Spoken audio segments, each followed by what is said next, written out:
Hi there, hope you're well and safe wherever you are. Today we're going to be sharing 5 fail-safe creative activities to do with your young children at home using everyday items that you've got around the house. Yes, you are welcome. Now the majority of us are home and in self-isolation. This really does beg the question, how can you keep the kids busy and entertained? Now, if you've been used to having the kids at school, in daycare, in kindergarten, in long daycare, early childhood educators and teachers obviously would have been teaching our children and or running activities. But however, at present for so many parents, and definitely here in the state of Victoria, parents are the educators right now. So the activities we are going to share today can be adapted for various different ages, and we'll be speaking about that in a moment. And the whole idea, they are to be able to keep the kids, for the primary school children, keep them as much as possible away from watching back-to-back YouTube videos and or creating constant sort of TikTok videos as well. Understanding the kids are going to be doing that anyways, but these are just some nice, fresh ideas to get them away from screens for a little while. And coupled with this also, not everybody has access to the internet at home or the luxury of an iPad or an iPhone or a screen to watch these things. So these activities really are for everyone. And understanding that we are in uncharted, start again, Rach, we're in uncharted territory. This is a challenging time for all parents, so this is really to help everyone. Now, today we're joined by our very special guest, Georgie Doherty. Now, as a little bit of an introduction, Georgie is a qualified art teacher, an educator and mum based in the Mornington Peninsula in Victoria. Now, she's the founder of Mini Monet Art School. It's a brand new sensory program designed to help mums and dads engage with their babies, pre-primary and primary age kids through art and play. Now, Georgie is also a mum to Eve, a 1 in a million baby who was born with a rare genetic condition. And she's going to tell us a little bit more about that as well. And she's also an advocate for lung research awareness, and she's hoping to inspire others with her journey about motherhood as well. Now, first of all, how are you this morning? Good morning. I'm excited to be here and chat to you. Very well. Thanks for having me. And thank you for joining us as well.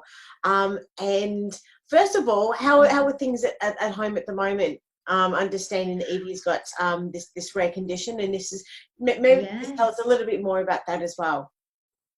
Yeah, so my daughter is Eve, and she's 10 months old, and she's a very tricky kid because she was born unbeknownst to us with a lung and heart disease, and it's a really rare condition. It's kind of less than 1 in a million, and we're taking a lot of guidance from the doctors, but essentially we don't really have a lot to go by with how to treat it, or if there's a cure, or really what's going to happen to her. And so what that means for us is that she is attached to oxygen 24/7. So she has like a little prong and tube, and she has some medications, and it's obviously changed a lot about how we are able to parent her and what we can do, and the logistics of having a baby. She started to kind of crawl on her bottom, and that's tricky because she gets tangled up in her cord a little bit. So we're navigating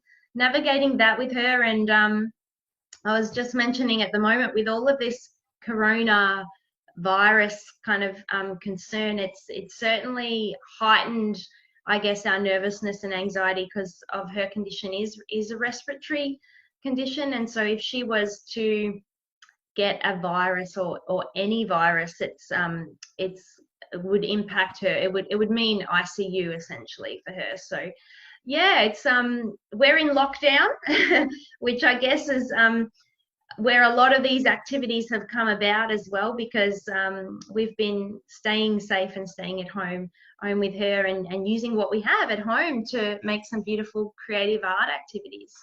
Yes, well, our love and thoughts are with you guys, and just as you just said, it's all about staying home, staying safe, and isolation. and as much as possible. And you really are a godsend for so many parents at the moment, with these ideas. So we published your article titled 5 Art Activities Using Household Items. So for someone who hasn't read the article, can you give us a little bit of an overview what it's about? And we'd love to be able to just talk through each of the activities also. So we're all ears. Yeah.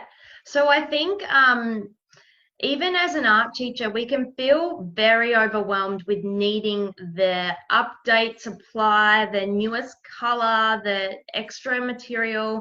When you go to Spotlight, you can be so overwhelmed with what to actually get. And the thing is, you can create the most amazing activities and art pieces with just stuff that you've got at home. You really don't need to make several trips to the shop. And so one of them, which is actually a really fun and one of my favorites. So these little art pieces are being created with paint. So paint is a pretty fun art supply if you do have it at home. And I noticed actually the supermarkets do sell it now. But this is created with utensils. So how fun to go to a trip to the kitchen drawer to pull out some utensils and let your child kind of experience that process of like, well, let's grab a fork and what kind of texture would that make? What could we create and paint with that?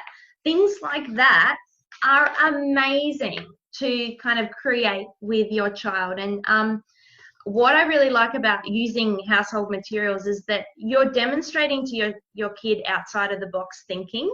You're finding different ways to use mundane objects, which is actually a creative process in itself. So we have painting with utensils.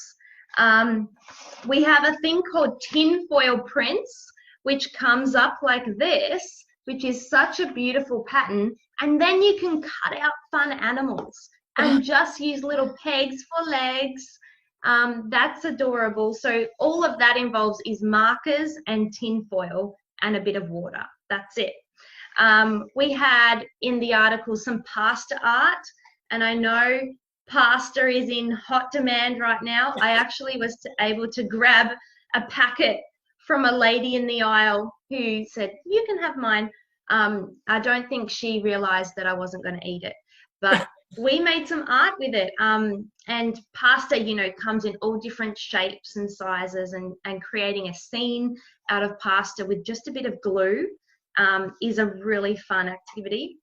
In the article as well, we used markers, so textures, and toilet rolls. So if you were to ever Google activities with toilet rolls, you will find hundreds of different options. So this particular one was, yeah, you had a question? So this isn't the toilet paper, this is the roll inside the paper once we're done with the paper. Is that right? Once you've done with the paper. So the roll inside it. This activity, I remember as a kid grabbing handfuls of textures and just scribbling and thinking, oh, mesmerized by all the colors and the scribbles.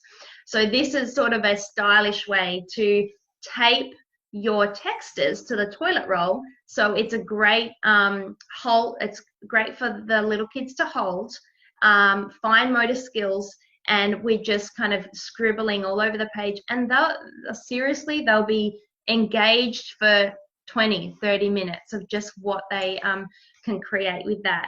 So there's a really good picture in the article. So what she's done, we've got the toilet roll itself. You take your textures and you put them on the outside, and you tape them on the outside of the toilet roll. And if you sort of click onto the article and see, it ends up being like this massive sort of like, when their little hands would sort of almost need to use it with two hands. Yeah. Because the toilet roll itself is, here and it is. Like I had as well. Yeah. Like this. Yes. Like this. Yep. Several. Yep. And making this is actually quite tricky.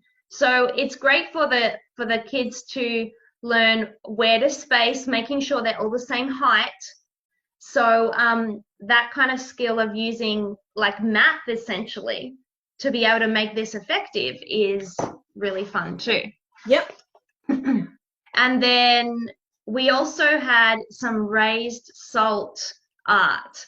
Yeah. So what you need for that, I know, it's all it is glue and salt and card. And I used paper plates. But essentially, we create a picture on our paper plate with glue, pour salt on top,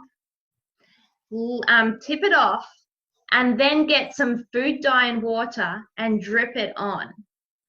And the food dye kind of merges across the little salt art glue piece. And from my classes when I taught this, the children were so engaged in how the color moved across the salt. It was beautiful. And you can create 10, 20, 30 different salt art pieces just using salt, glue, food dye, and card. So these are all awesome things that are pretty much in your kitchen cupboard. Yep. All right. So going through in the article, the first one is pasta art, which Yep. just talk us through that also. So you're saying that you bake the pasta. What do you do with the pasta afterwards? So if you no baking pasta. Cooking. If you want to color the pasta, you would get a Ziploc bag, put your pasta in with food dye, and shake it. And the kids can shake it to a song, and then let it dry, and then you have colored pasta. And then what you would do is glue each piece of pasta onto a page in a particular scene, so to create a picture. And so often parents or kids might say to me, oh, but I don't know what to do. And so they're sort of losing interest because I don't know where to head with this material. So what I always suggest to parents is go into your children's books, find their favorite one, and just have a look through the pages and pick out a house or pick out a landscape or pick out a monster, something that the child already really loves, a topic that they really like to do. And I use that as a starting point. And often I find when you have a starting point with children of what to create, then you leave them 20, 30 minutes and they've done all these different, explored all of these different ideas as well. Mm-hmm.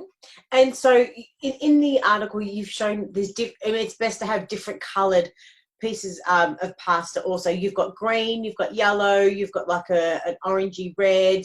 So that way that would enable them to be able to replicate that picture from their favourite storybook easier, do you think, to be able to have different coloured pieces of pasta? Color is fun, and I think contrast, especially for children, the color is quite engaging for contrast. But if you have pasta bows and macaroni pasta, or I know pasta comes in little letters, if you can't color it, then different types of pasta is contrasting as well. So yeah, either color or different types. I think you'll be really surprised with what your kids can come up with just those basic supplies anyway. Yep. And then so the pasta art, the pasta art, sorry, the painting with utensils, you mentioned that. So that's a matter of just having a palette of different paint, would you say, and then using different utensils to be able to, how would you describe that then? So for the little kids, utensils, paint, and just focus on creating different patterns and textures. It doesn't have to look like anything. If you've got a primary school student or upper primary, thinking about, okay, what could I actually paint with this? Could I paint a house? Could I paint a landscape? So this would be older primary and maybe just textures and just exploring what it could do would be pre-K and lower primary. Yep. Okay, great. And then you've got the raised salt art, and as you mentioned before, that's that you need salt, glue, and watercolor. And yep, you just explain that again, just briefly for anyone that maybe just because it's something I've never heard of it before, so I'd love to just hear about it again. Yeah, sorry, I didn't have an example with me, but what we do is we get some glue Yep. And we create a scene. So just say I'm drawing a rainbow out of my glue. I get my salt, pour it all over the glue in a dish so you can contain the mess, tip it off and let it dry. And then in the morning, you'll come back and with your little water and food dye, which is a DIY watercolor paint, all you need is water and food dye. You get a little paintbrush and you just drip it on to the dried salt and glue. And it's an experiment because the watercolor spreads all around the raised dried glue and salt. And that's the fun bit for the kids, watching that happen. So the rainbow itself is then going to sort of have different lines and everything else and colours, and it's all going to merge. And is that what you're saying?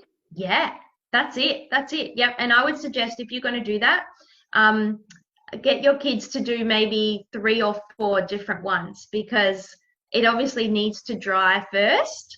And if you've only done one, they'll want to do it again. And so then you'd have to wait for the next day for it to dry. So do at least, 3 or 4 different artworks for them to have fun with that the following day when it's dry.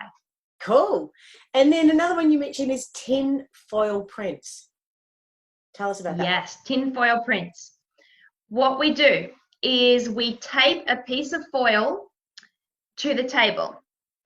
We grab our textures and we draw all over it. Doesn't have to look like anything, just color. Then spray a bit of water. So just like a spray bottle, or like what you might use for your plants or just for your hair. Spray water on top. And so what that does is it merges all the ink.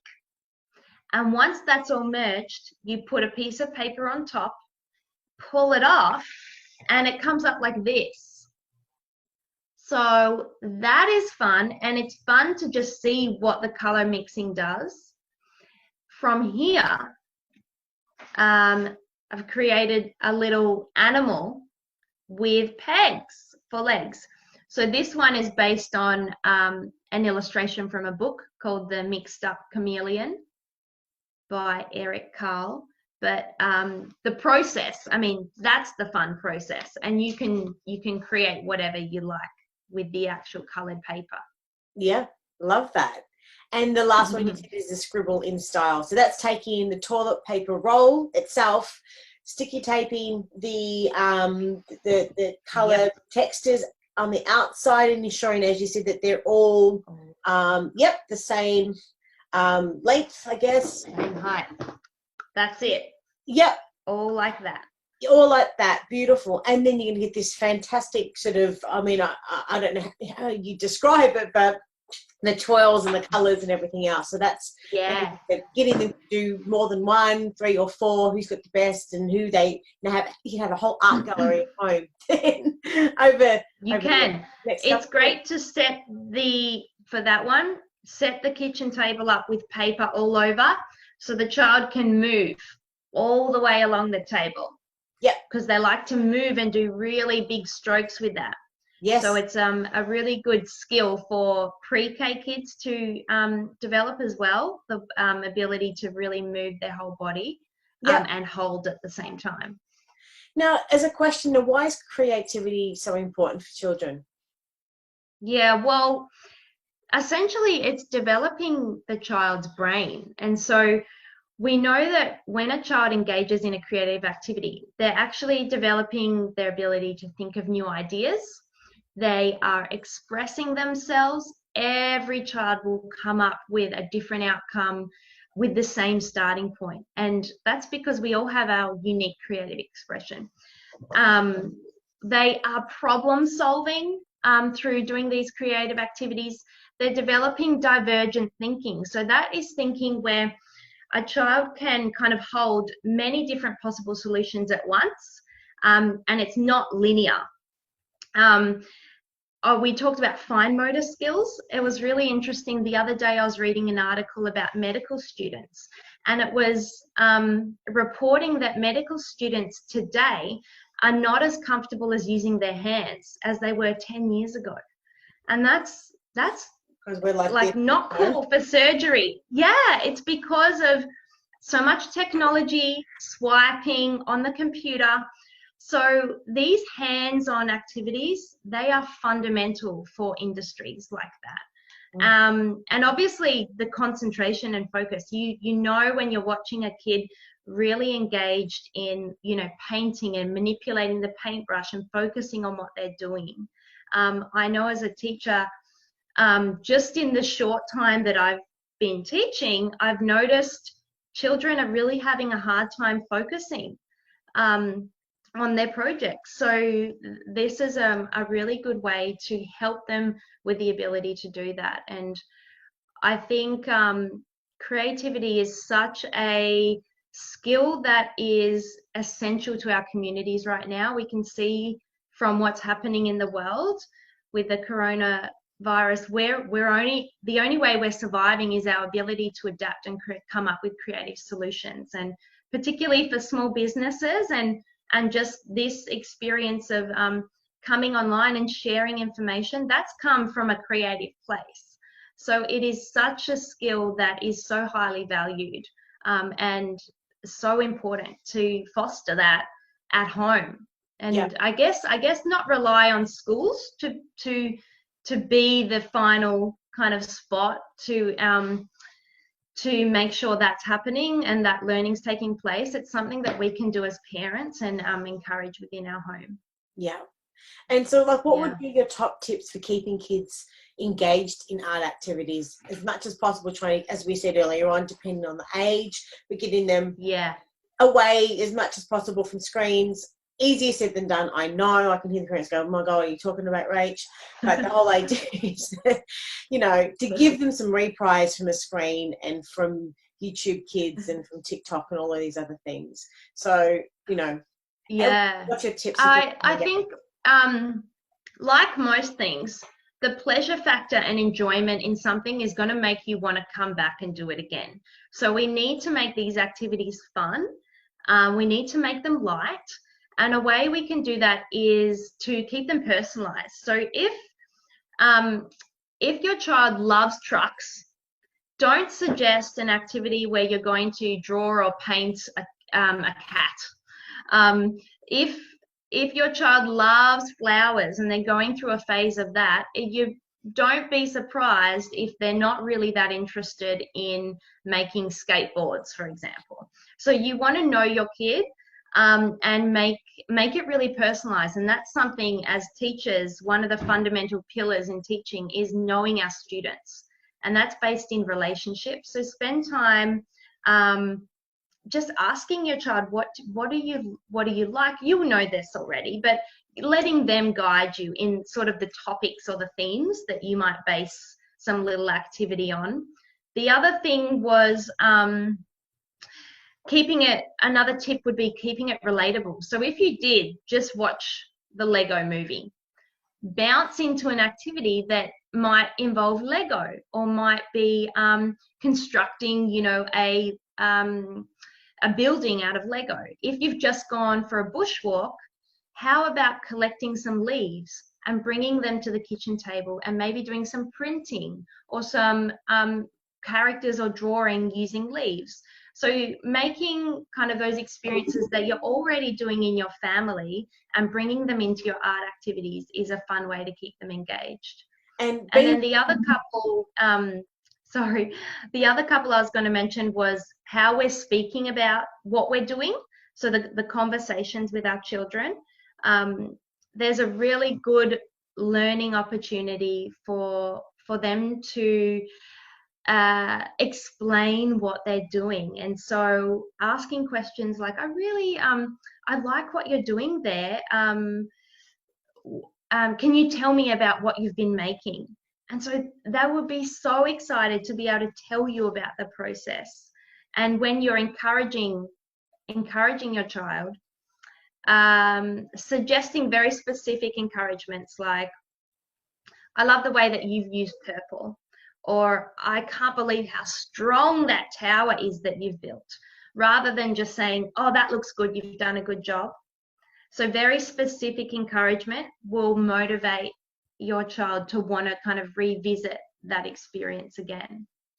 And being in isolation for a lot of families now, and trying to keep the house as tidy as possible, in the sense that, the question is, how can we make art activities less messy? Because with everyone indoors, it's just gonna, so how can we make them I less think it's less messy. Yeah, it's definitely probably one of the things that deters parents from creating art at home. So one way that I use is defining your space. You're going to have a table or an area in your house that is the art making or the creative making space. It's better for that rather than having little bits happen in every single room where you can't maintain it. The other tip would be having a tub of materials, or some people have an art cart, where everything is put in that tub. When you're creating your art activity and you're finished, we, as a family, and the children are involved, we put everything back in that tub. So it's actually part of the process. Part of it is packing it up. And my other suggestion was, for little kids, if you put out glitter, glue, salt, paint on the table, guaranteed they'll want to use every single thing that you put out. If that's not required, then just put out, your markers and your paper and a book. We don't need to kind of overwhelm our children with too many different materials, because you will get a bit messy if you do that. They'll be loving to get into everything. Well, and the last thing too, understanding a lot of us can't go out. It's not that easy to get out and actually buy art supplies. Do we actually need to go out and buy a heap of art supplies? Definitely we do not. And I think that it's actually modeling to our children outside of the box thinking, where we can turn some toilet rolls into little puppets, or we can turn an egg carton into a crocodile. That is a fantastic example of finding different uses for household materials. So we want to use what we have already. Materials that are really good to have stocked up if you can is paper, is markers, sticky tape, maybe some glue. These are sort of things that you will probably have in your house already. But no, we can use what we have, and there are so many amazing examples in the article, but also online of materials that we have. Yes. Well, you've given us so much inspiration today, Georgie, and we're so grateful for your time. If parents have got any other questions, or looking for additional inspiration out of the 5 sort of ideas you've given us today, whereabouts can they find you? I'm quite comfortable on Instagram. I post a lot there, which is Mini Monet with Georgie. Otherwise, my website is minimonetartschool.com, and that's where all of my kind of creative projects at home are viewed, and we have a lot of fun over those 2 channels. Well, hopefully we might have the opportunity over the next few weeks, depending how long this isolation, this coronavirus is going to be around. Hopefully we'd love the opportunity to maybe chat to you again in the future. But thank you for your time today. We're really, really grateful. And I'm sure there's plenty of parents out there now that are going to be sort of scrambling around the house and scrambling through the cupboards to find some pasta and keeping all the toilet rolls and lots of ideas to be able to keep the kids busy. So thank you so much. And we'll speak soon.